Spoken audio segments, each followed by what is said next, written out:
I'm doing Conversation with the Stone by Szymborska, and Joy Harjo's Talking with the Sun. A global issue is humans versus nature, and more specifically, humanity's connection to nature, and how modernization of humanity has both benefited and affected that connection. I think it's interesting how the two poets have two different views regarding this issue. Szymborska identifies a separation between the two, and Harjo sees them as inherently connected. Throughout Harjo's poetry, she often mentions how we are part of a larger sense, and that our connection is sacred.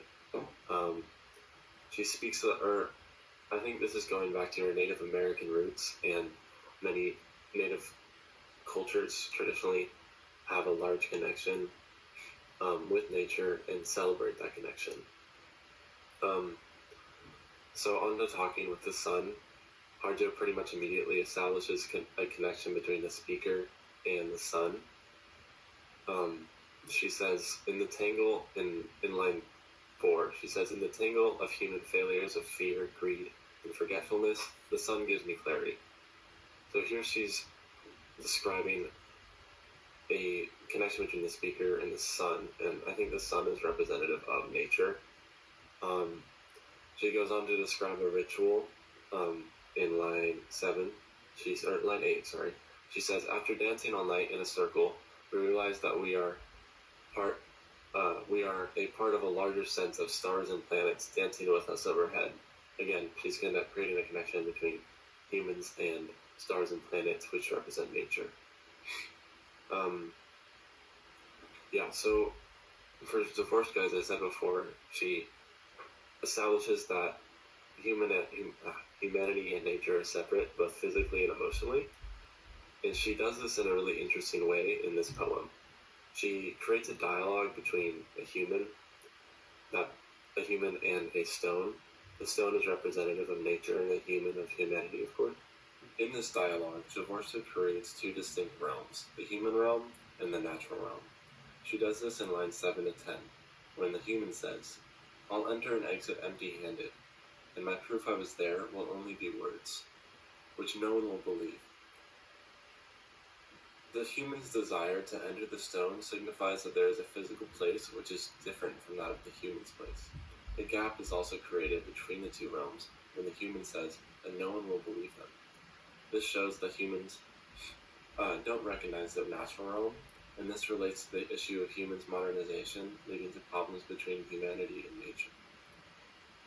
Harjo believes that as humans have modernized, a division has formed between us and nature. She establishes this connection in her poem when she juxtaposes modern human creations next to her thoughts on our connection to nature and to nature. She says in line 11, there is no mistaking this connection, though Walmart might be just down the road. She does this in many of her poems, like Once the World Was Perfect and others. By doing this, she is commenting on how, as we have modernized, we have drifted away from nature. Our materialistic wants and our industrial strides have distracted us from nature, and this division has led to many issues, which she comments on later in the poem. Harjo identifies how human modernization has physically impacted nature. In lines 16 and 19, she says, our earth is shifting. We can all see it. I hear from my Inuit and Yupik relatives up north that there is not enough up north, that everything has changed. It's so hot. There is not enough winter. Here she's commenting on human-caused damage like climate change and other things, and how it has damaged our relationship with nature. So back to Szymborska, we know there's a gap between us and nature, and we know that gap is widening. We get the sense that this is causing problems when the stone rejects the human's request to enter. The stone says in lines 13 to 16, you shall not enter. You lack the sense of taking part. No other sense can make up for your misleading sense of taking part. Here we observe the stone's spitefulness towards the human. Somehow the human has done the stone wrong and is now deserving of scorn. I believe this is commenting on the destruction humans have caused to nature, things like climate change and other damage. and how it has damaged the relationship between the two. This relates to the global issue of the connection between humans and nature being impacted by the modernization of humans. Harjo's nature is forgiving and open to reciprocity. In lines 13 to 15, Harjo says, "Humans are vulnerable and rely on the kindness of the earth and the sun. We exist together in a sacred field of meaning." I think Harjo believes in the power of humanity and nature's connection, and she thinks it'll be able to, I think she thinks that the connection will be able to heal the gap which is formed, if the right steps are taken. On the other hand, Szymborska's nature thinks that humans have purposely reinforced the disconnection, and it has led to problems.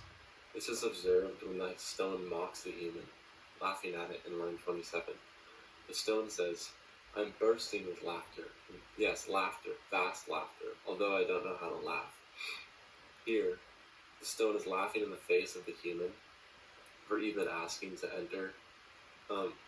And I think this shows the severity of the gap between the two, and how the stone's dislike of the human is caused by the damage the human has done. I think something interesting about this situation about this comparison, is how the poets have two different views on the human-nature connection timescales. Harjo's connection has been there since the beginning of time, and is only now coming under threat.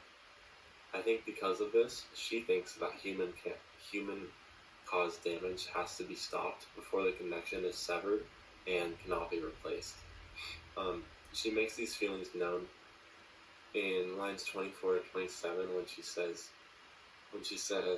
"Then the current wobble of the earth makes sense. How much more oil can be drained without replacement, without reciprocity?" I think she thinks that our connection has become unstable, and it is up to us to recognize this connection and allow it to heal.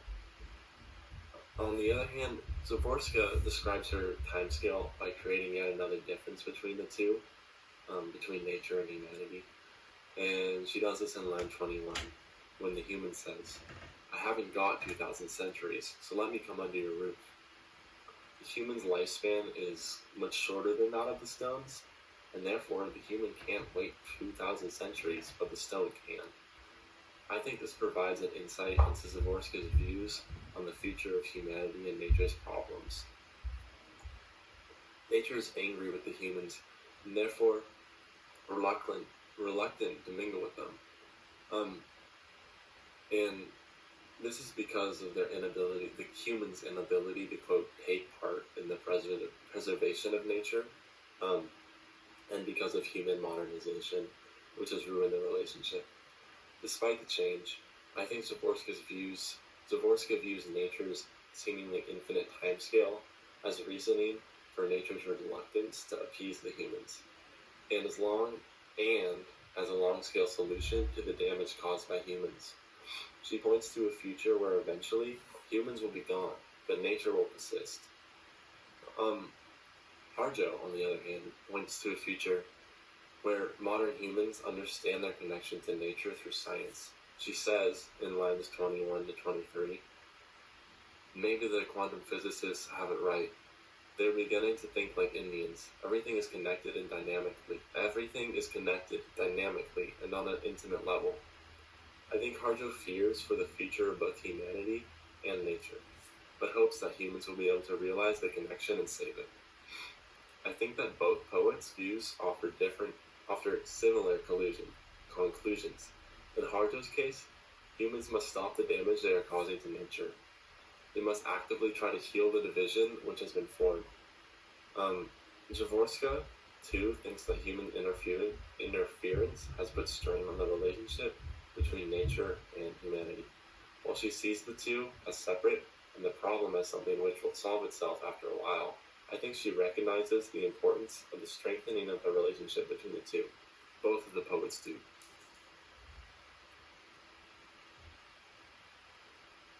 Okay, I'm doing Conversation with the Stone by Szymborska and Joy Harjo's Talking with the Sun.